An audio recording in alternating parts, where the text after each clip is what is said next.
sociólogo de la Universidad de Chile y doctor en ciencia política de la Universidad de Humboldt de Berlín, director del Instituto de Investigación en Ciencias Sociales, ISO-UDP. Hoy con nosotros, Cristóbal Rovira, un gusto que estés acá, muchísimas gracias. ¿Cómo estás? ¿Cómo te ha ido? Muchas gracias, Ricardo y Jorge, por la invitación. Obviamente, gracias a ti por aceptarla. Obviamente, a nosotros nos interesa que la gente conozca un poco, la gente que estudia en serio los temas de los que se habla tan libremente, ¿no? Entonces, obviamente tú llevas esa batuta del populismo y hoy queremos entrar ahí con ese tema a explorarlo en profundidad, ¿no? Porque obviamente acá en Chile se está viendo bien propenso a eso, por lo menos eso es lo que tú has dicho recientemente. ¿Cuál es tu opinión, o sea, en general, de cómo están progresando las cosas respecto a los candidatos populistas y todo este tipo de cosas que vemos en matinales y cosas así? A ver, yo creo que si hablamos del caso específico de Chile, a mí siempre lo que me gusta hacer como aclaración es definir el bicho, porque yo creo que hay muchas definiciones rondando por allí. Entonces, para que las personas que escuchen el podcast tengan de inmediato una intuición de qué es lo que yo estoy entendiendo por populismo, que puede diferir de lo que piensen otras personas, ¿no? ¿Vale? Pero a mi juicio hay un creciente número de investigaciones en ciencia política que toman partido por lo que se llama el enfoque o el concepto ideacional del populismo. Y esto quiere decir de que el populismo es un conjunto de ideas o un discurso político, si uno quiere, que se caracteriza por plantear que la sociedad está dividida en dos grupos, una élite corrupta y un pueblo puro, y por otra parte por plantear de que lo que tiene que hacer la política es respetar la soberanía popular. O sea, en resumen, nuevamente, populismo significa una ideología que hace esta distinción moral y maniquea entre élite y pueblo y asume que el sistema político lo que tiene que hacer es respetar a como dé lugar cuáles son los designios del pueblo, por así decirlo, ¿no? Entonces, yo creo que eso es importante para tener en mente de qué es lo que, a mi juicio, hoy en día gran parte de la ciencia política está entendiendo por populismo. Y en esa misma definición yo creo que debe quedar bastante en claro que el populismo per se no es ni de derecha ni de izquierda. Otra cosa es que el populismo en la práctica muchas veces vaya aparejado de otras ideologías y eso hace que el populismo pueda virar hacia la derecha en ciertos casos o que en otros casos pueda terminar virando hacia la izquierda, ¿no es cierto? Pero eso es el primer como punto conceptual. Si uno aplica esa definición al contexto actual en Chile, yo creo que una de las peculiaridades, a mi juicio, del caso chileno, es que yo creo que en Chile hay bastante, lo que yo diría, demanda populista, pero no se ha articulado hasta el día de hoy mucha oferta populista. Me detengo un segundo en los conceptos de demanda y oferta. Ya definimos qué es lo que es populismo, y el populismo entendido como ideología puede ser demandado por ciertos segmentos de la ciudadanía y simultáneamente puede ser ofrecido por determinados actores políticos, ¿no? Y yo creo que lo que sucede en Chile, y lo hemos visto a raíz del estallido social, es que hay un malestar social muy grande en contra del sistema político, en contra del establishment, por así decirlo. Y por lo mismo es que yo creo que a nivel de la ciudadanía hay una demanda que es bastante transversal por articular esta ideología populista. Pero yo creo que lo que no sucede al día de hoy en Chile de manera muy exitosa es que aparezcan liderazgos y partidos, liderazgos pensando en líderes individuales, o en partidos políticos orgánicos que articulen una ideología populista que conecte con esta demanda. Y esa yo diría que es una de las curiosidades de Chile. En muchos países del mundo a veces sucede incluso lo contrario, de que hay bastante oferta populista, pero no necesariamente hay mucha demanda. Chile yo lo invertiría más bien si empezamos en el día de hoy. Yo creo que hay bastante demanda, pero por lo menos algo de oferta existe, seguramente vamos a conversar de eso más adelante, pero no hay una oferta tan nítida como podría suceder en otros casos de Europa o de inclusive dentro de América Latina. Y por supuesto, es interesante esta idea de que haya una oferta y una demanda, porque es típico del discurso político un poco más simplista, de decir que no, mira, es que este es un populista y dejarlo así, como un poco utilizarlo como un término peyorativo. Entonces, obviamente nosotros queremos escuchar un poco tu opinión, si es que el populismo, decir que alguien es populista, que alguien cumpla o busque satisfacer esa demanda populista, ¿lo hace alguien que es nocivo para la política necesariamente? Es que ahí yo creo que tú planteas un punto que es interesante y es que hay que distinguir el uso académico, yo diría, del concepto de populismo y el uso más bien en el debate político del populismo. El uso en el debate político es denostar al contrincante al tildarlo de populista. En el último discurso presidencial del Estado de la Nación de Sebastián Piñera, él, por ejemplo, él dice de que él está en contra del populismo, etcétera, y él en el fondo lo que está diciendo es que al estar en contra del populismo está planteando quiénes son sus enemigos, ¿no? Claro. Pero eso lo hace Sebastián Piñera como lo hacen actores también de la centroizquierda, indistinguidamente, ¿no? O cuando apareció todo esta discusión respecto al retiro del 10% de las FP, entonces muchos tecnócratas empezaron a decir, esta es una medida que es populista, y ellos al decir que es populista están diciendo que en realidad es mala, y por lo tanto los malos los vamos a tildar de populistas. Yo lo que trato de hacer, y no solo yo, sino que mucha gente de la academia, es por un momento suspender el juicio normativo respecto a si el populismo es bueno o malo, y primero tratar de comprender qué rayos es el populismo. Y solo una vez que tenemos una concepción clara de qué es lo que es el populismo, quiénes son los líderes o actores que articulan ideologías populistas, podemos pasar a la segunda pregunta, que es respecto a cuál es el impacto real que tiene el populismo dentro de un sistema político. Y yo creo que ahí la evidencia empírica es bastante dispar. Hay casos que obviamente el impacto es sumamente negativo. Basta irse a Venezuela, por ejemplo, y si uno ve lo que sucedió con Hugo Chávez, creo que hoy en día prácticamente nadie va a decir de que es un ejemplo de democracia, está claro que no. Y eso se asocia con una experiencia populista que tuvo impactos muy negativos sobre el sistema democrático. Pero hay otros casos donde esto no necesariamente es así. Si nos vamos a Europa, hay partidos populistas de extrema derecha que están establecidos hace mucho tiempo. En algunos casos inclusive han llegado al poder, en Austria, por dar un ejemplo, y el sistema democrático no colapsó. Entonces creo que hay que tener cuidado con esta idea de que populismo automáticamente significa un deterioro de la democracia. Yo creo que hay muchos casos donde eso es así, pero hay otros casos donde no necesariamente sucede. Y por lo tanto, insisto que hay que tener cuidado con este uso más peyorativo que es propio del debate político, de un uso más académico que nos ayuda a distinguir el fenómeno y tratar de analizarlo con cierta serenidad. Estás muteado, Jorge. Sí, no se te escucha. Estuviste a punto, estuviste a punto. La transición iba, pero hermosa. Oye, pero por mientras que Jorge se arregla ahí, en ese sentido es Ahora sí, como... ahora sí. Ahí volvió, vamos a ver. Sí. Dale nomás, dale nomás. Sí, que yo te quería preguntar, metiendo un poco en el lado académico y dejando este lado político.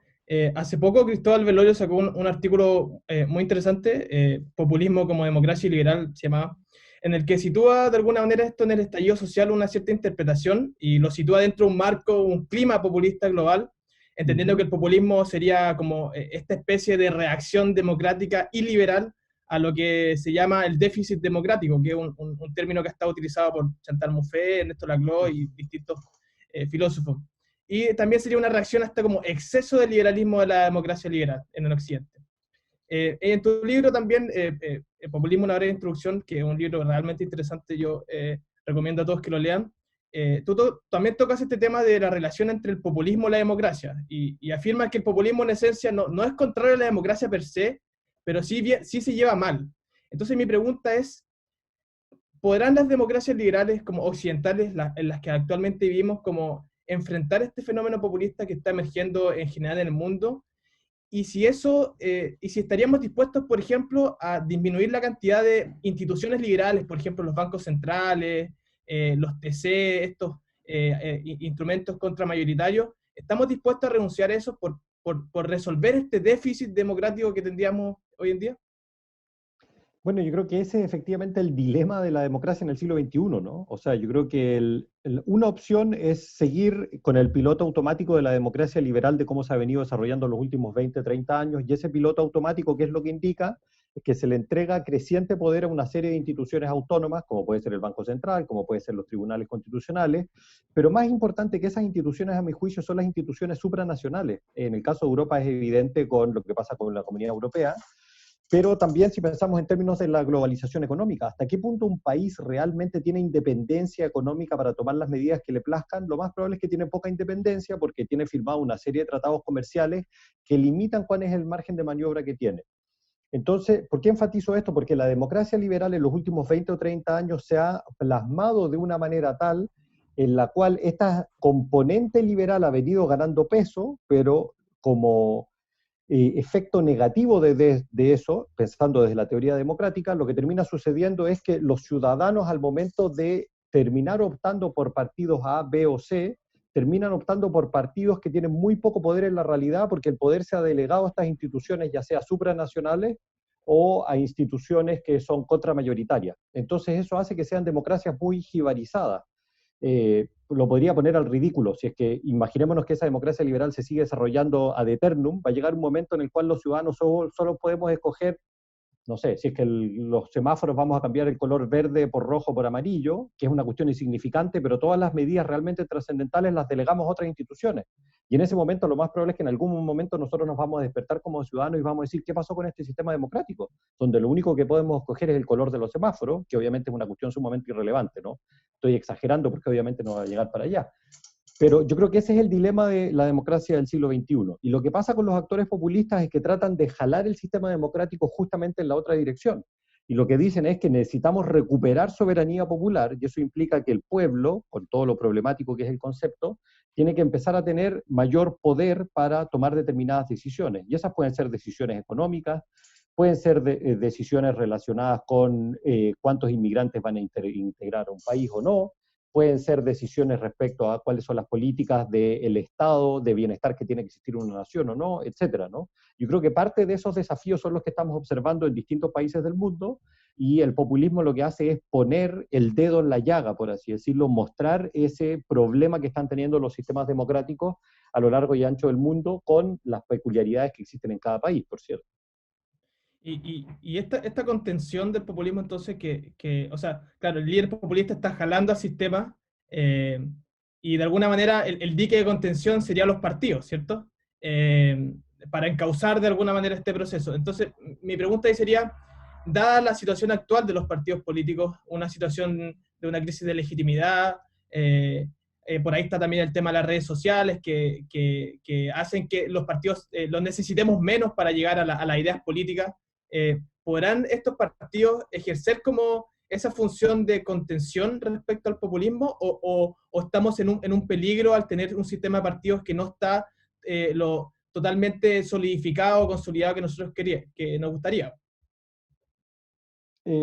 Yo creo que en general, a nivel teórico, yo creo que el problema sucede en que efectivamente los partidos políticos están muy debilitados en general, y eso tiene que ver, sería para otra conversación, por una serie de transformaciones de los sistemas democráticos respecto a cómo los partidos políticos han venido evolucionando en el último tiempo, ¿no? Pero yo creo que en el caso particular de Chile eso se ve muy exacerbado porque tenemos partidos políticos que están muy desapegados de la ciudadanía, que en el fondo son partidos políticos que tienen muy débil capacidad organizacional, o sea, los vínculos que realmente tienen con el territorio, con la ciudadanía, son muy escasos, y que son partidos que son controlados por pequeños sectores, muchas veces caudillos. Pensemos ahora lo que está pasando en Renovación Nacional, que parece que en un momento vuelve Carlos Larraín o después no sé qué, es como un sistema semifeudal, por así decirlo, ¿no? Pero en el fondo son pequeñas facciones que se mueven y compiten entre sí, pero que tienen muy poco apego con la ciudadanía. Y eso hace que en el caso particular de Chile, el sistema de partidos está en una crisis muy profunda y que creo que es transversal al eje derecha-izquierda. O sea, no es que sea solo los partidos de la derecha o la izquierda o los del centro los que están más debilitados, sino que es el sistema de partidos en su conjunto. Entonces yo creo que lo que está pasando en nuestro país en particular es que tenemos esta tensión por un lado de la democracia liberal que estábamos hablando anteriormente, y a eso se le suma este sistema de partidos que está sumamente desapegado de la ciudadanía. Entonces tenemos como una doble crisis, por así decirlo, ¿no? Una crisis del sistema democrático y simultáneamente una crisis del sistema de partidos, ¿no? Y eso hace de que la situación política en Chile sea particularmente frágil, en el sentido no necesariamente frágil de que yo vea de que puede colapsar el sistema democrático, sino que más bien que está muy abierto el escenario político, y yo creo que por lo mismo hacer predicciones respecto a cómo va a ser el sistema político chileno en 5 o 10 años es muy difícil, porque creo que hay muchas variables que están influyendo y vamos a tener una serie de procesos eleccionarios en un periodo relativamente corto, que yo creo que pueden terminar teniendo un impacto bastante largo en el mediano y en el largo plazo. Estoy muteado. Un tema con respecto a esas dos crisis, esas dos crisis que terminan dejando abierto este desenlace político. traen a colación esos términos, esas conclusiones sencillas de, mira, si es que tenemos una élite que controla todo el poder, lo que necesitamos es que nosotros tengamos más poder y eso es a través de, como por ejemplo ahora con el Tratado de Escazú, a través de la participación pública. Que la gente tenga voz, ¿verdad? Que participemos nosotros y nosotros tomemos estas decisiones. Cuando parece que no necesariamente ese es el caso, o sea, a pesar de que se den estas instancias, a menos que sea un plebiscito como lo hacen tan seguido en Suiza, algo directamente, así que tomen decisiones que voten y puedan restringir pasos o decisiones políticas, no sabemos qué efecto genuino va a tener esta participación pública, ¿verdad? Este discurso con estas mismas instituciones. Entonces, ¿qué opinas tú de esa idea? Como de ese no, bueno, de hecho hablamos con Claudia Mix acá también y nos dijo, no, lo que pasa es que Allende era bueno porque buscaba democracia, y quería más democracia. Cuando le iban a quitar el poder, él lo que quería era dar más democracia. Y se busca esta idea como de simplificar el concepto de la democracia. Decir que, nada, porque un país es más democrático es que la gente va a poder participar más directamente de las decisiones de la política. ¿Qué tan cierto es eso y qué tan factible es eso en un futuro cercano en Chile? Yo creo que va a depender mucho del proceso constitucional que se está abriendo y que es una caja de Pandora que nadie sabe muy bien cómo va a desembocar, ¿no? O sea, de partida tenemos en octubre la elección para ver qué es lo que sucede. Lo más probable, todos pensamos de que va a ganar la opción apruebo y eventualmente todo indica que también el modelo más abierto como Asamblea Constituyente, pero todo va a depender después en qué tipo de constitución termina plasmándose en el caso de Chile, ¿no? Y podríamos tener una constitución que recoja elementos de democracia directa, por dar un ejemplo, y eso podría llevar a que la democracia chilena del siglo XXI sea muy distinta a la del siglo XX. Pero también podrían introducirse una serie de otros mecanismos e innovaciones o no innovaciones que podrían llevar a que sea un sistema donde la participación real de la ciudadanía sea más bien escaso, ¿no? Entonces yo creo que hacer ese tipo de esbozos yo creo que es difícil al día de hoy, pero yo creo que lo que sí es importante recalcar es que esta problemática que tenemos con la democracia liberal, si bien es cierto que, como lo conversábamos anteriormente, tiene ciertas peculiaridades en el caso de Chile, por dar un ejemplo, producto de esta debilidad estructural de los sistemas de del sistema de partidos políticos, es simultáneamente una crisis de la democracia liberal que está afectando al mundo entero. Entonces, yo creo que lo que estamos viviendo en Chile, por cierto que tiene ciertas peculiaridades, pero no está muy alejado de lo que está sucediendo en muchas otras partes del planeta, ¿no? Yo creo que eso es importante de considerar porque a veces me da la impresión de cuando uno escucha el debate político chileno, de que se pasase por alto de que en realidad lo que aquí estamos viviendo tiene muchas similitudes con lo que se está viviendo en otras latitudes. Aquí desembocó de una manera distinta producto del estallido social y la solución institucional que se está buscando a través del cambio de la Constitución, por cierto. Pero estos tipos de crisis han venido afectando a distintos países del mundo e insisto que yo creo que es un escenario muy abierto y yo creo que también hay un proceso de aprendizaje respecto a lo que está pasando en otros países, ¿no? Porque se está moviendo el tablero de ajedrez, por así decirlo, en distintos países y eso va a llevar a que se empiecen a hacer reformas institucionales, a mi juicio, bastante relevantes en los próximos años.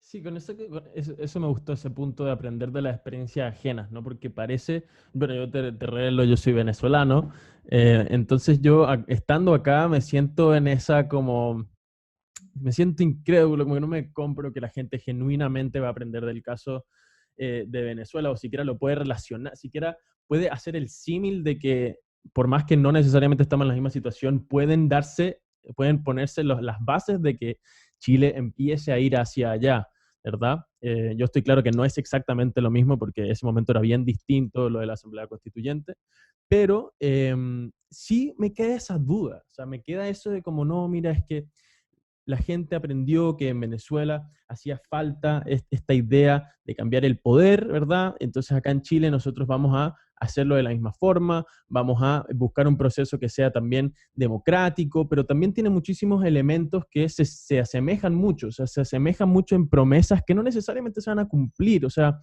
tú me dices, por ejemplo, y bueno, yo soy un fanático, pero férreo, o sea, tengo la polera siempre acá, siempre lo hablo de él, el parlamentarismo. A mí me encanta por lo menos lo que se da en Inglaterra, en el Reino Unido, me encanta ese formato, pero yo no sé qué tan cierto es que si aprobamos esas cosas van a pasar acá. Como que esas son las dudas que a mí me quedan, que a ti te venden las cosas que van a presentar ahí, pero qué tan cierto es eso, qué tanto es que van a cumplir, con lo que están prometiendo acá. Y eso es un poco la idea, o sea, cómo nosotros vemos quién de verdad nos va a dar lo que nos está prometiendo. Claro, mira, hay dos observaciones que me parecen interesantes. Una es que si uno hace la comparación con Venezuela, y por cierto que lo más probable es que tú sepas más que yo de esto, ¿no? Proviniendo del país, pero yo creo que hay una diferencia muy importante que nos retrotrae a cómo iniciamos esta conversación. Y es que en el caso de Venezuela es muy claro que hubo una crisis del sistema político, ¿no? Y un colapso del sistema partidario, ¿no? Pero eso fue de la mano con la irrupción de un liderazgo populista personalista encarnado por Hugo Chávez, ¿no? Y esa es Claro. nuevamente la peculiaridad de Chile, de que yo en Chile veo mucha demanda por populismo, pero el día de las protestas del 18 de octubre, si hubiese habido un líder que hubiera ido a la Plaza Italia y dice, yo hablo en nombre del pueblo, yo creo que en ese mismo momento la gente de la Plaza Italia le dice, oye, bájate ahí, ¿quién te escogió a ti para decir de que tú estás hablando en nombre de nosotros? No hay un líder en Chile de que ¿Ya? pueda decir de que él es realmente el que está representando el estallido social. Hay un sinfín de voces, y de hecho si uno ve las pancartas que habían para la protesta, eran muy disímiles. O sea, yo creo que en general había ciertos temas que preponderaron, ¿no? Temas de pensiones, de salud, de educación, etcétera, ¿no? Pero no hay un liderazgo ni un partido, inclusive los viejos líderes del movimiento estudiantil, que tienen una mejor vinculación, ellos jamás han tratado de decir nosotros somos realmente quienes encarnamos la voz del pueblo, porque insisto, el día que Giorgio Jackson o Boric intenten hacer eso, les va a ir muy mal, porque con justa razón parte de la ciudadanía les va a decir, pero si tú no, tú representas un segmento, pero no representas la totalidad, ¿no? Mm. Entonces yo creo que eso es nuevamente una peculiaridad del caso chileno que nos diferencia de Venezuela y que simultáneamente a mí me da un poco más de esperanza respecto a este proceso constituyente que se está abriendo, porque yo creo que inevitablemente ese proceso constituyente va a haber mucha polarización y va a haber mucho debate, pero va a ser muy difícil a mi juicio que haya una voz en singular, un Hugo Chávez, por así decirlo, que diga, yo soy quien encarna el designio de la ciudadanía y todos tienen que seguirme. Yo creo que puede que ese ciudadano trate de surgir, pero le va a ir muy mal, porque yo creo que tenemos esta fragmentación del espacio político y pocas capacidades de unificarse en torno a un liderazgo personalista, ¿no? Entonces yo creo que esa es una salvedad importante con el caso venezolano. Sobre el segundo punto que tú planteabas respecto a cómo va a desembocar esto y posibles salidas en diseños institucionales, claro, el parlamentarismo sería una gran opción, ¿no? Y existe este viejo debate, de hecho, en la ciencia política latinoamericana, de que el colapso de la democracia en Chile, pero en gran parte de América Latina en los 60 y en los 70, tiene que ver con el sistema presidencial, ¿no? Arturo Valenzuela, su clásico libro, en el fondo lo que él dice es, si es que en Chile hubiese existido parlamentarismo, para la época de Allende, lo más probable es que no hubiera colapsado la democracia porque hubieran habido mecanismos institucionales para lidiar con la problemática. Entonces yo creo que es verdad de que el parlamentarismo ofrece una serie de oportunidades y por eso también se está abriendo ese debate de hasta qué punto dentro de lo que se dialogue en la Asamblea Constituyente o como se le quiera llamar, está esta idea de quizás moverse hacia un modelo semi-parlamentarista o más como al modelo francés, ¿no? Que es un híbrido entre poder ejecutivo y poder legislativo, pero que combinan poderes, ¿no? Eh, y aquí yo creo que es el problema como del huevo y la gallina, ¿no? Porque por una parte uno dice, bueno, las instituciones van a obligar a que los actores se comporten de una manera, pero por otra parte los actores se quieren comportar de una determinada manera y tratan de modificar las instituciones. Y por eso es que este momento que estamos viviendo es tan singular, porque vamos a ver ese choque, ¿no? Entre cómo los actores quieren pujar que las instituciones se muevan en una dirección, pero podrían terminar instaurándose ciertas instituciones que limitan la capacidad de acción de esos actores y va a obligar a que los actores se empiecen a desenvolver en base al nuevo marco institucional que se termine por definir en esa nueva constitución que estamos pensando, ¿no? Y por eso es que el escenario está muy abierto políticamente hablando. Sí, o sea, a mí es eso lo que me preocupa, como el qué tanto van a cumplir, ¿verdad? Porque yo, bueno, estaba por la prueba, estaba por el rechazo, le he querido dar estas vueltas antes de decidirme por lo mismo, porque no sé qué tan cierto es que si yo voy a aprobar, a mí me van a dar, o sea, que mi voto de la prueba se vaya a consolidar en que genuinamente esté el cambio que yo quiero. Lo más probable es que los cambios que se vayan a postular son estos que se presentan hartas veces, el tema del Estado benefactor, intentar hacer crecer un poco el Estado en cuanto a la ayuda social, en qué tanto apoyan a la gente y un poco alejarse de esto de la idea del individualismo, del modelo económico del liberalismo, ¿no? Como ese es un poco más lo que suena. Y yo estuve revisando un poco lo que tú has escrito y creo que en un paper que sacaste sobre una comparación de los partidos políticos a ver, creo que se llama The Comparative Politics of the Great Recession, Ujú. ¿no? Y ahí postulas un punto súper interesante, que es esto de, hablando precisamente del welfare state, del estado benefactor. Citas a Anderson y Hecht, que dicen que el estado de bienestar sirve como un colchón para los peores impactos de estas grandes crisis económicas, y los países que no le ponen tanto ímpetu, ¿verdad?, a la creación de este estado benefactor, precisamente están más propensos a tener lo que pasó en Chile, lo de las protestas. Entonces, también se ve que la gente, por lo menos de derecha, que es bien férrea en contra de esta idea de los derechos sociales, dice que estos son puros cuentos, que en realidad lo que promueve el bienestar es que haya más trabajo, que haya más incentivo económico para que inviertan y que nos alejemos un poco del Estado grande, ¿verdad? Entonces, como hay una dicotomía que es súper compleja de definir, porque por un lado es necesario que haya esto y por otro lado la gente dice que la verdad es que no es tan necesario, lo que se necesita es esa inversión.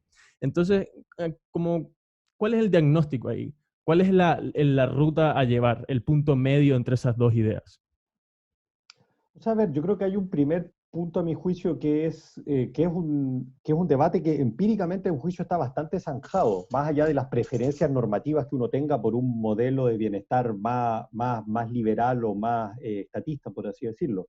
Y el punto empírico, a mi juicio, que está bastante demostrado es la historia de Europa, y es que Europa aprende una lección muy importante después de las dos guerras mundiales, y es decir, de que la única fórmula en la cual se puede combinar capitalismo con democracia pasa por establecer un estado de bienestar, de que hay diferencias. Obviamente el estado de bienestar sueco es mucho más expansivo de lo que puede ser el estado de bienestar español, pero de constituir una institución que se llama el estado de bienestar que asegura ciertos mínimos de seguridad social para el conjunto de la sociedad y que solo mediante el establecimiento de esos mínimos es posible asegurar estabilidad política.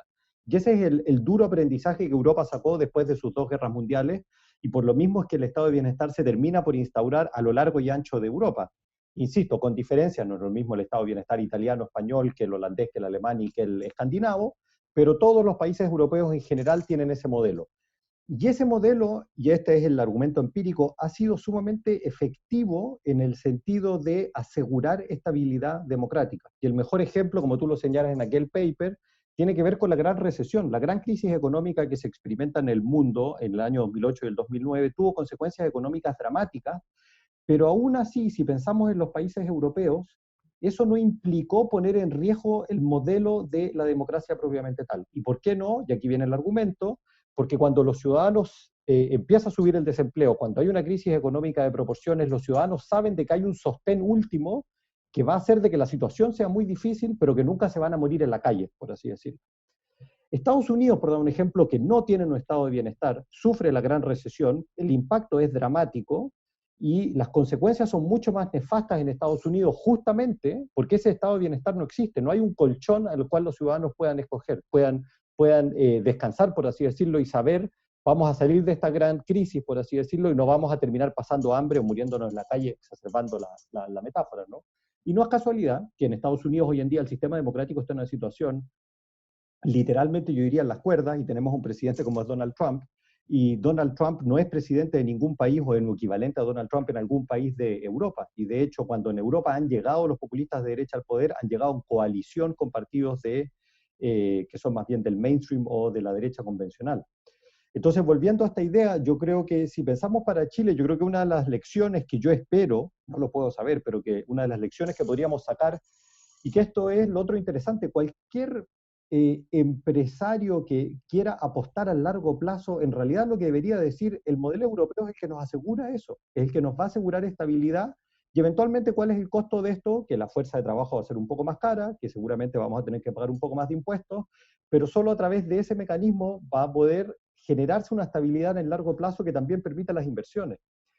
Y de hecho, ese a mi juicio es el gran argumento que yo nunca he visto desde la opción del rechazo. Cuando alguien me dice yo voto rechazo, que es una opción válida, pero lo que siempre yo le pregunto a esa persona es, ¿me puedes explicar por qué la opción rechazo va a generar estabilidad en Chile? Y eso yo no lo puedo ver. De hecho, yo creo que el rechazo lo único que va a generar es justamente lo contrario, mayores niveles de inestabilidad, porque en el fondo consiste en tratar de perpetuar un modelo que sabemos que por diversos motivos ha terminado fallando, y un modelo que es mucho más parecido al norteamericano y mucho menos parecido al europeo, ¿no? Y mi impresión es que la ciudadanía lo que está demandando es moverse mucho más hacia ese horizonte europeo y alejarse del horizonte norteamericano, y esto obviamente no significa construir Venezuela ni nada por el estilo. Se trata de construir un sistema capitalista moderno, pero que tiene un estado de bienestar que asegura ciertos derechos sociales acorde al desarrollo económico chileno, ¿no? O sea, tampoco es esperable que en 2 años vamos a tener un sistema de salud, educación y pensiones como va a ser en Suecia. Ese es un largo trayecto que va a demorar décadas, y la pregunta es hasta qué punto las reformas institucionales van a apuntalar esa dirección o no. Es muy interesante el análisis. A mí me gustaría tocar dos puntos y creo que están muy relacionados con los dos puntos que tocaste tú. El primero tiene que ver con una tesis de Seymour Lipset, la idea de las condiciones sociales es para la estabilidad de una democracia. Eso tiene que ver mucho con el desarrollo económico y otras variables, pero me gustaría enfocarme en esa en específico, en el desarrollo económico. Él afirma que de alguna manera cuando tú tienes una ciudadanía en el que pocos viven en situación de pobreza y en el que una gran mayoría está en una condición económica estable, esto podría generar estabilidad porque eso da paso a que estos ciudadanos participen de una forma más inteligente en el sistema político. Entonces, relacionado con eso, me gustaría preguntarte, ¿cuál es tu reflexión respecto por ejemplo, a la baja económica que ha tenido Chile durante los últimos años, que ha sido exacerbada y ha sido, de alguna manera, los economistas lo han venido midiendo, que Chile ha tenido un desarrollo económico mucho más lento, y las condiciones de estabilidad de nuestra democracia? ¿Hay alguna relación ahí? Y lo segundo que me gustaría preguntarte, que está relacionado con este movimiento, este querer de los chilenos respecto a tener un Estado más benefactor. Entonces, hace poco tú lo dijiste en un ensayo en el CEP, donde la idea era el error de diagnóstico de la derecha. Entonces, me gustaría preguntarte si, por ejemplo, este movimiento de Lavín hacia la socialdemocracia, que muchos esto se ha dado un debate muy farandulero, ¿es real, se condice con ese movimiento y ese error de diagnóstico que tú hiciste de moverse un poco más hacia la izquierda hasta esas ideas del Estado benefactor? Y si la derecha que se está quedando, que es la derecha populista radical que se encarna en Kast, ¿cuánto va a lanzar a esa derecha que se queda ahí entre medio indecisa si vamos a la derecha o a la izquierda? ¿Cómo ves tú ese fenómeno? Muy buenas ambas preguntas. Mira, partamos por la primera y el argumento que tú señalas respecto a hasta qué punto la misma ralentización del crecimiento económico en Chile en parte nos explica lo que sucede. Y yo creo que la respuesta simple es sí, pero me temo que la respuesta es más compleja. ¿En qué sentido? En que yo creo que el estallido social es multicausal, y yo creo que sería un error de mi parte o de cualquier analista decir existe una sola variable que es la que me explica el estallido social. Por dar un ejemplo, en ese artículo que tú mencionas del CEP, yo digo una de las variables importantes tiene que ver con el error de diagnóstico de la derecha, pero no es la única variable, es una de las variables importantes. Pero volviendo a la variable que tú indicas, yo creo que efectivamente es bastante claro si uno analiza los datos de que el modelo económico chileno fue muy exitoso en generar crecimiento económico por un largo periodo de tiempo, pero en la última década ha venido generando tasas de crecimiento mucho más bajos, y esto tiene que ver en parte con la productividad y en parte también con los vaivenes de la economía internacional. Y al generar menos crecimiento, obviamente eso hace que haya menor dinamismo en la economía, y eso en parte explica también de que aumenten los niveles de malestar. Pero yo creo que esa explicación también es simplista, porque yo creo que una de las cosas que ha generado el crecimiento económico, y eso se relaciona con el argumento de Lipset, es un proceso de modernización, en el sentido que hoy en día tenemos una ciudadanía que es mucho más educada a la ciudadanía que existía hace 30 o hace 40 años atrás. Y esos mayores niveles de educación de la ciudadanía se conllevan de que esa ciudadanía empieza a ser mucho más crítica respecto a las autoridades políticas y en general respecto a las relaciones de poder. Una de las cosas que los estudios empíricos señalan con bastante claridad, estudios cuantitativos, cualitativos de distinta naturaleza, es que el malestar que existe en Chile no es solo una cuestión de desigualdad económica, sino que es también una cuestión de desigualdad de trato. De que muchos de esos ciudadanos que hoy en día están mucho más empoderados que antes, que tienen mayores niveles culturales, dicen, ¿por qué a mí me tratan de esta manera y a este otro ciudadano que tiene más dinero o tiene más recursos culturales lo tratan de esta otra manera? Eso no es justo. Entonces no es solo una cuestión de un malestar de que la torta esté mal distribuida, sino que también hay un malestar respecto a que el trato al interior de la sociedad chilena es muy desigual. Y eso ha generado un poco este malestar que lo vemos exacerbado en contra del establishment o en contra de las élites, porque lo que está diciendo la ciudadanía es, usted es un ciudadano más, me da lo mismo si usted es diputado, si usted es senador, si usted es empresario, y si es un ciudadano más, usted me tiene que tratar a mí como tú, por así decirlo, como si fuéramos ciudadanos. Y yo no tengo que esperar de que yo a usted lo tengo que mirar para arriba, y lo tengo que tratar siempre de usted, y usted me va a tratar a mí como un niño, como si yo no tuviera ningún tipo de derecho, ¿no? Resumiendo, yo creo que a tu primera pregunta, yo creo que existe el componente económico, pero yo creo que es solo parte de la historia, y existen otros componentes que van más allá de esa dimensión económica, que tienen que ver con esta transformación cultural al interior de la ciudadanía chilena, que explica los niveles de malestar en contra del sistema político y económico que impera, ¿no? Entonces yo creo que esa es una primera dimensión importante. La segunda tiene que ver con la pregunta que tú me hacías respecto a este giro al interior, las tensiones al interior de la derecha que se plasman, por ejemplo, en esta postura de Joaquín Lavín de definirse a sí mismo como socialdemócrata. Y yo creo que aquí nuevamente la mirada de la política comparada es muy interesante. ¿En qué sentido? En que si uno observa la derecha chilena desde la transición a la democracia en adelante, uno se va a dar cuenta que los partidos de derecha, estoy pensando en UDI y RN, son partidos que en perspectiva comparada están muy a la derecha, están muy alejados de la centro derecha de otros países del mundo, sobre todo si estoy pensando en Europa. Yo viví en Alemania por prácticamente una década y por lo tanto conozco muy bien ese sistema político, y si uno piensa en el Partido Cristiano Demócrata Alemán, que en Europa es un partido de centro derecha, es un partido que para gran parte de la UDI es un partido marxista. Fíjense ustedes que Angela Merkel está a favor de educación gratis, está a favor de sistemas de pensiones controlados por el Estado, ¿no? Es un sistema, es un partido cristiano-demócrata que simultáneamente va a decir de que el Estado tiene que regular la economía, que va a creer en que tiene que existir sindicatos fuertes. No obstante, nadie pone en duda que Angela Merkel está a favor del libre mercado, pero yo lo que va a decir, la opción del libre mercado en Alemania pasa por tener un Estado robusto que regula cuál es el campo de acción que tiene el empresariado, y de hecho en general el empresariado se lleva muy bien con Angela Merkel. Pero si ustedes trajéramos a Angela Merkel a Chile y desarrollamos ese programa de gobierno, la UDI-RN va a decir, eso es marxismo. Claro. Pero nuevamente eso nos muestra cuán corrido hacia la derecha está UDI-RN. Yo creo que Joaquín Lavín es uno de los líderes al interior de la derecha que fue los primeros en detectar esta problemática. ¿En qué sentido? En que él se dio cuenta que si la derecha chilena quiere ser competitiva, quiere ganar elecciones, está obligada a moverse hacia el centro político. Eso es lo que hace Joaquín Lavín en el año 1999, cuando él desarrolla un programa de gobierno, cuando él dice los problemas reales de la gente, y su agenda consiste en tratar de mover a la derecha hacia otra dirección y decirle, ¿sabe qué? Olvídense de las discusiones que existen en la élite y pensemos en cuáles son los problemas que realmente tiene la ciudadanía, y en ese momento él dice, son delincuencia, son desempleo, pero no es necesariamente aborto o qué sé yo, qué otro tipo de problemática. Y de hecho Joaquín Lavín en aquel entonces nunca se mete con los temas morales y los deja de lado, pese a él ser obviamente un católico bien ferviente, y él dice, ese no es el problema de la ciudadanía, es otro. Joaquín Lavín en esta nueva vertiente hoy en día, que es lo que él dice, los problemas reales de la ciudadanía es tratar de construir un modelo socialdemócrata, y él dice, así leo yo su interpretación, no es que él quiera hacer la nueva socialdemocracia, sino lo que él está diciendo a la derecha, él está hablando a ellos, es decir, si ustedes quieren ganar las elecciones en el futuro próximo, estamos obligados a adaptarnos a los nuevos tiempos. Y los nuevos tiempos, ¿cuáles son? Es que la ciudadanía está demandando la construcción de un estado de bienestar. Y es mejor que nosotros tratemos de construir ese modelo Angela Merkel, para que sea un modelo en el cual nosotros nos sintamos más cómodos. Asumamos de una vez, en el fondo, que hay que moverse en esa dirección, pero pongamos nosotros los límites. Si no hacemos eso, ese es el discurso de Lavín, ¿qué es lo que va a pasar? Que los otros nos van a arrasar, porque en el fondo la ciudadanía está demandando ese tipo de cambio. Y eso vincula muy bien con lo que señalaba Jorge, de que esto genera una tensión muy grande, porque hay un segmento de la derecha que no le gusta esa idea. Que hay un segmento de esa derecha que la encarna muy bien José Antonio Kast, que lo que dice es, nosotros tenemos que ser fieles a nuestra doctrina, que es la que se origina desde el año 1990 en adelante, que es ausencia de estado de bienestar, libre mercado, valores morales conservadores, etc.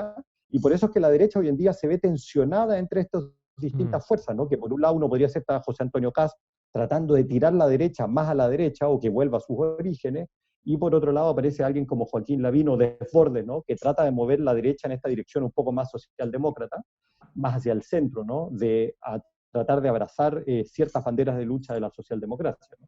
Yo creo que esa tensión llegó para quedarse en Chile. O sea, yo no veo cómo la derecha va a poder mantenerse unificada en estos distintos polos. Yo creo que esa disputa es cada vez más fuerte y yo creo que se va a exacerbar cuando se abra el proceso constitucional después del plebiscito de octubre, asumiendo que gana la opción apruebo, obviamente. Y ahí, respecto en particular a la figura de Kast, que me parece uno de los actores políticos más interesantes en el último tiempo, antes del estallido social había mostrado ciertos rasgos populistas. Tú defines la derecha populista radical en base a tres características que son el autoritarismo, el nativismo y el populismo ya en un sentido estricto. Claro, y Kast tiene la idea autoritaria de la mano dura, de la sociedad ordenada, tiene esa idea de la nación también, de ese discurso igual anti-inmigración y ese tipo de cosas.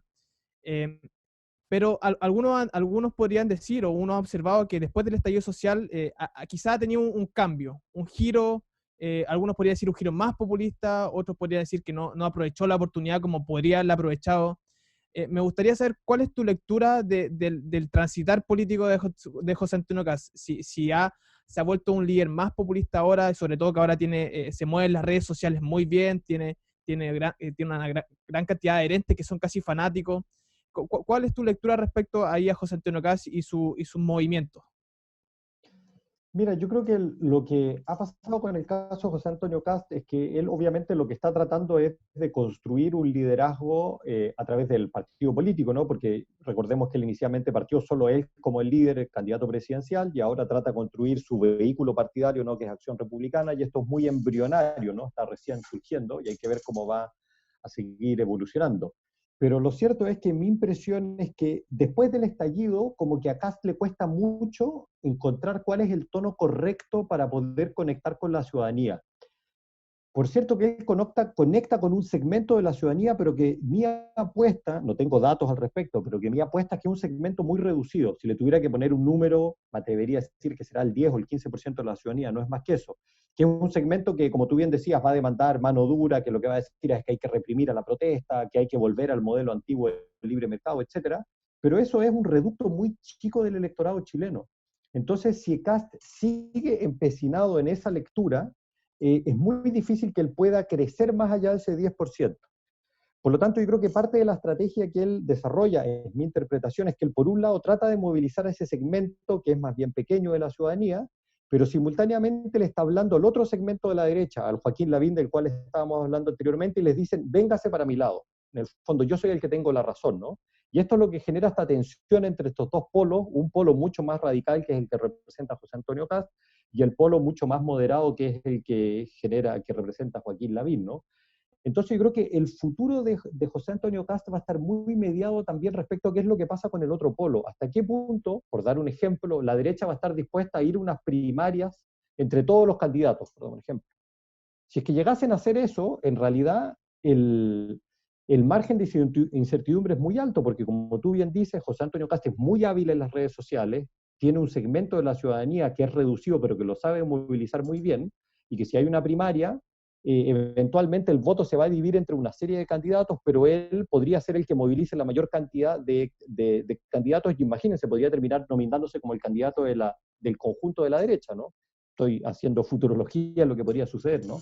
Pero por eso depende mucho de qué es lo que va a pasar con los otros actores de derecha, de cómo ellos lidian con Kast, de hasta qué punto Kast va a poder crecer o hasta qué punto Kast va a quedar reducido más bien a un espacio del electorado que, insisto, es reducido de un 10%, que puede hacer mucho ruido, pero que va a tener muy pocas probabilidades de poder acceder al gobierno, por dar un ejemplo, en un sistema ya sea presidencial o parlamentario, da igual, porque con un 10% los votos es tan pequeño que va a tener muy poco margen de maniobra.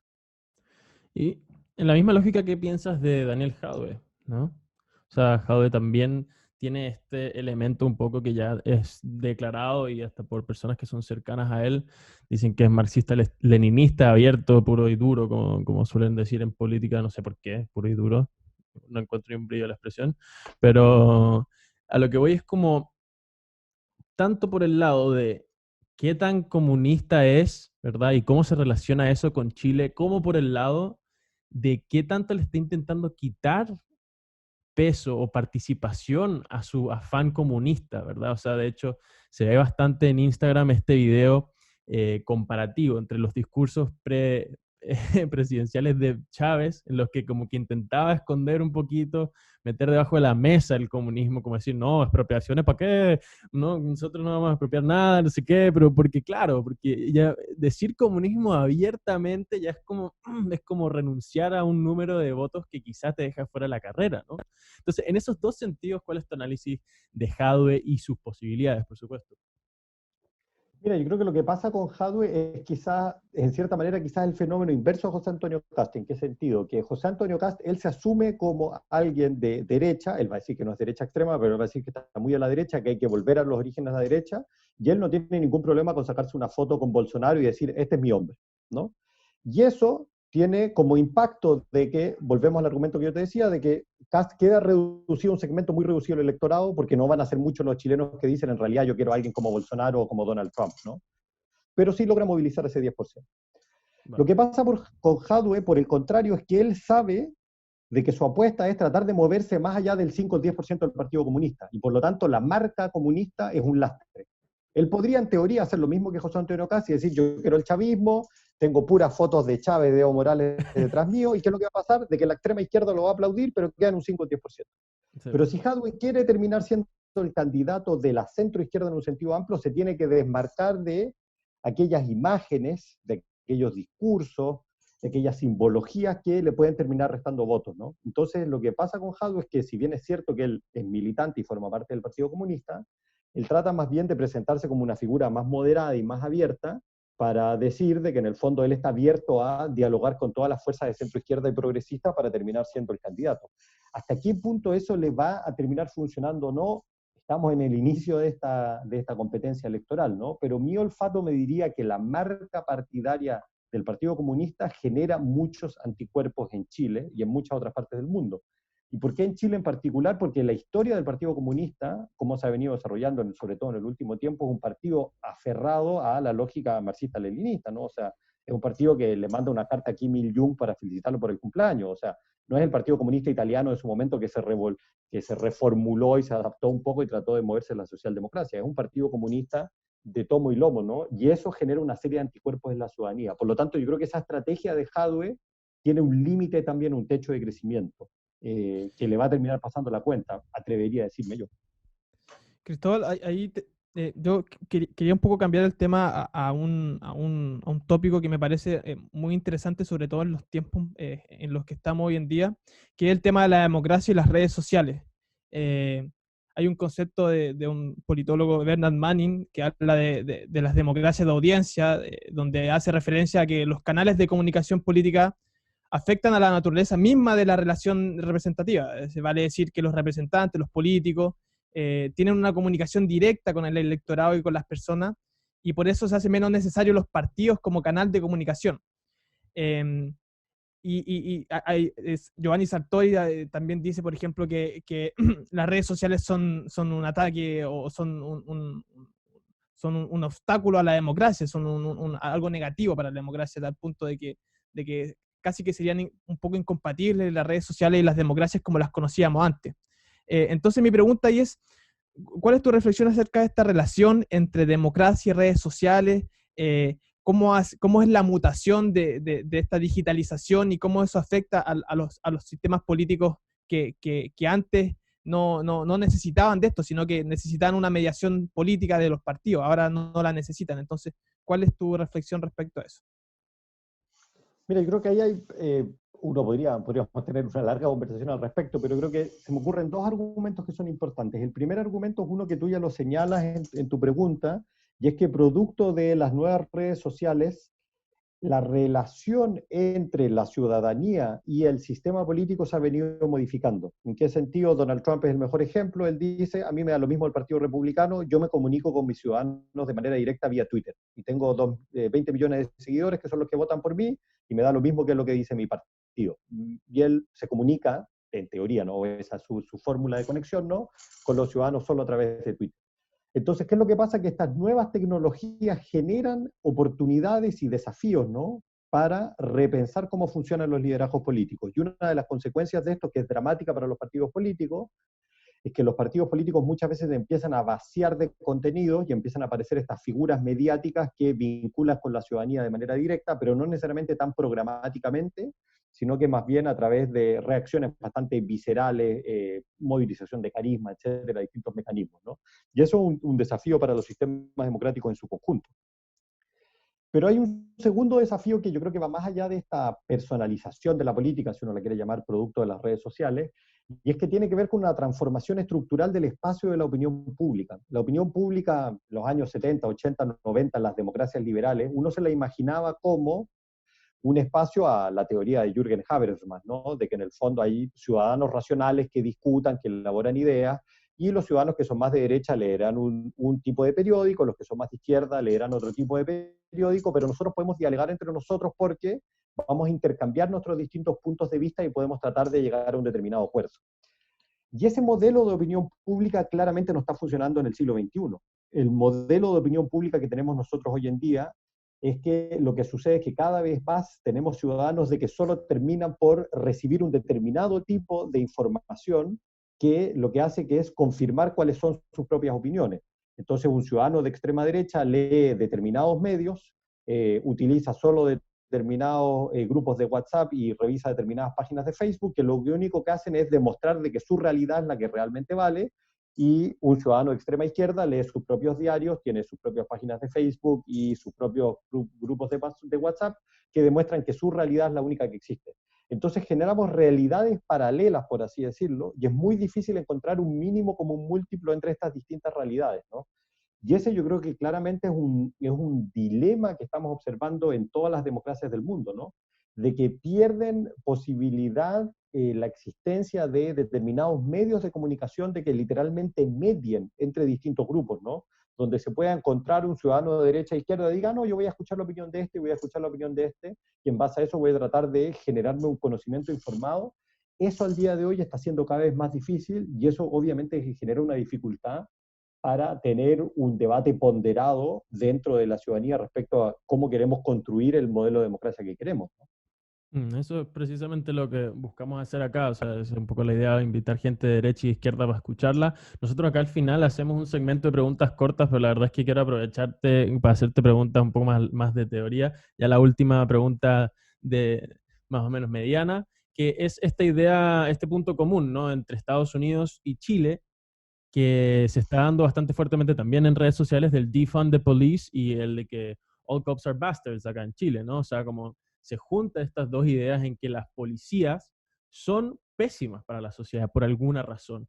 Ya allá, obviamente, por un caso mucho más reducido, que es el caso de la violencia racista, si se quiere, por parte de las policías, y acá, en el caso de la represión, en el caso de los robos, y yo quiero un poco que tú nos des el diagnóstico o un poco el pronóstico sin terapia, o sea, qué es lo que le va a pasar a Chile y cómo vamos a cambiar esta idea de la relación con los policías, ¿verdad? Con los carabineros. O sea, ¿cómo se enmienda eso? Porque no cabe duda de liberal a personas de izquierda también estamos todos con un común de que tiene que haber cierto orden. Pero si la gente tiene un desprecio hacia las personas que tienen que instaurar ese orden y de hecho piden que no lo hagan, ¿cómo se consigue mantener un poco de estabilidad, ¿no? Como, ¿cuál es ese camino acá en Chile específicamente? Yo creo que ese camino, lamentablemente, es un camino arduo, difícil y largo que pasa por una reforma estructural al sistema policial y de las Fuerzas Armadas. Yo creo que uno de los grandes déficits de la transición a la democracia en Chile, y esto atañe tanto a la centro-izquierda como a la centro-derecha, es que nunca se ha tratado de hacer una reforma estructural a cómo funcionan las Fuerzas Armadas. Pensemos todos los escándalos de corrupción que hemos visto en Carabineros, en distintos organismos de las Fuerzas Armadas, tiene que ver con que el grado de autonomía que tienen las Fuerzas Armadas del poder político es muy elevado. Y eso yo creo que off the record, si ustedes le preguntaran a alguien, a un ministro de defensa de centro izquierda o de centro derecha, off the record le va a decir que sí. Obviamente, frente a las cámaras va a decir no, obviamente que eso no funciona así. Pero yo creo que ese es uno de los dilemas que hay. Entonces, yo creo que parte de la problemática consiste en cómo hacer una reforma estructural. Yo creo que hay ejemplos de otros países que lo han hecho, pero esas reformas son costosas, no solo monetariamente, sino que también en términos de tiempo. O sea, aquí no hay una solución mágica que uno va a decir, yo intervengo a Carabineros de Chile, les doy tantas clases de derechos humanos y todo va a funcionar en la práctica.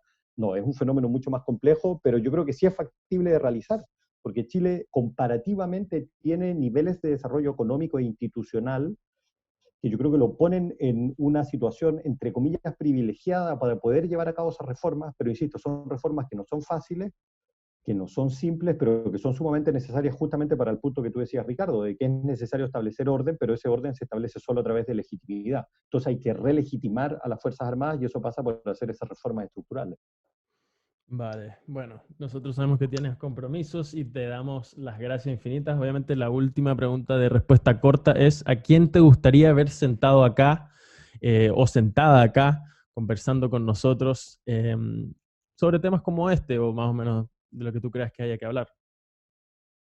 Hay tanta gente que es muy inteligente, muy interesante, pero nombres, no sé si por ejemplo han revisado las cosas que está escribiendo Stephanie Galienda sobre la derecha en Chile, es una académica que acaba de sacar un libro muy interesante. Sí.